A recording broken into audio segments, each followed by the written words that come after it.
Hello again, it's Jane Gardner of Step in Front of the Camera Tips and Tricks. And before we talk about all the physics or how to optimize your sound, let's go over the lavalier microphone and why you want to use that in your business. So we looked at the Blue Yeti, which is sits on a platform, and you can also get audio technicas, which sits in an overhead boom and gets it close to your mouth, which reminds me I should get a bit closer. So now let's talk about the lavalier. So let's get yourself a picture of a lavalier, and let's have a look at that. So ignoring the quality, I guess, of this lavalier, we'll just assume that you're going to get a good lavalier mic. And let's talk about lavalier or clip-on microphones and why you would want to use one to clip on your microphone. Well, obviously, it's very portable. You can put it in your bag and carry around anywhere where you want to go, and it's very flexible. So it helps you to free up your hands because you just clip it onto your lapel or your blouse, and then just put the transmitter, which connects up to your recording device, in your pocket. So it's perfect for doing things like that. For podcasts, you may not need to show your face, so there's an advantage of using clip-on or lavalier mics. It's not obvious, but it depends on the quality of the lavalier microphone. So let's have a look at some of the pluses and minuses. So the lavalier microphone doesn't record the full range of frequencies of your voice. So you lose a little bit out of the bass frequencies or the lower frequencies, and that's consistent across all the different types of lavalier microphones, whether they're inexpensive or expensive.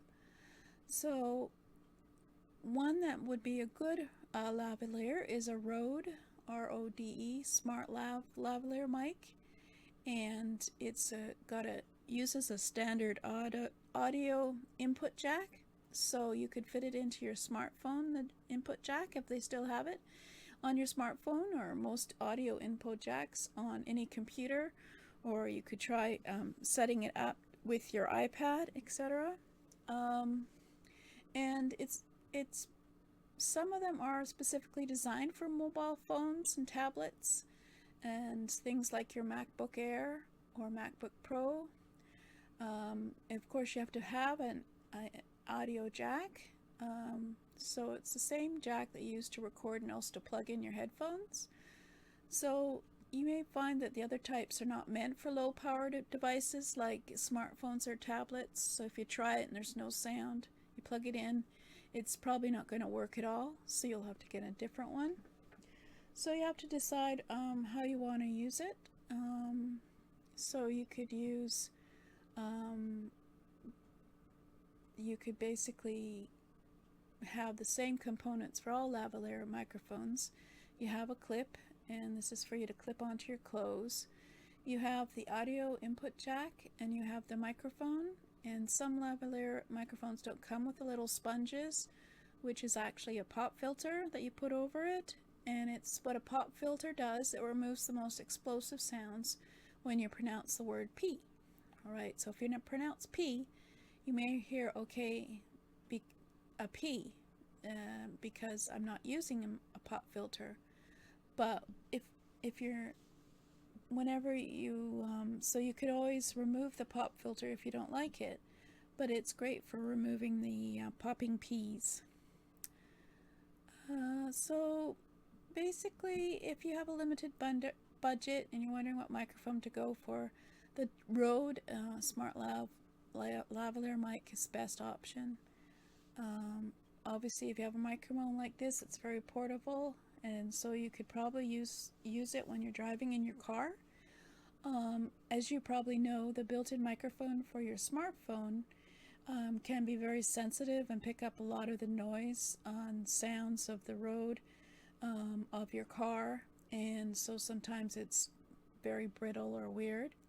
So if you were to get a lavalier microphone, it basically wants to capture your voice above everything else.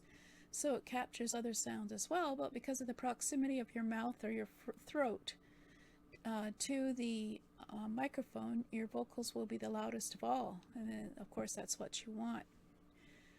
Now, in a studio setting, it's still useful. You can move around.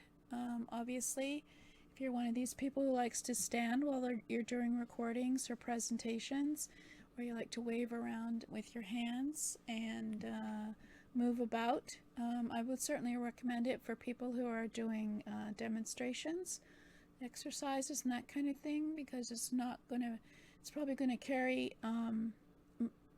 most of your voice, but it's not going to do as much of the surround sounds that is around you, because it's focused on your voice.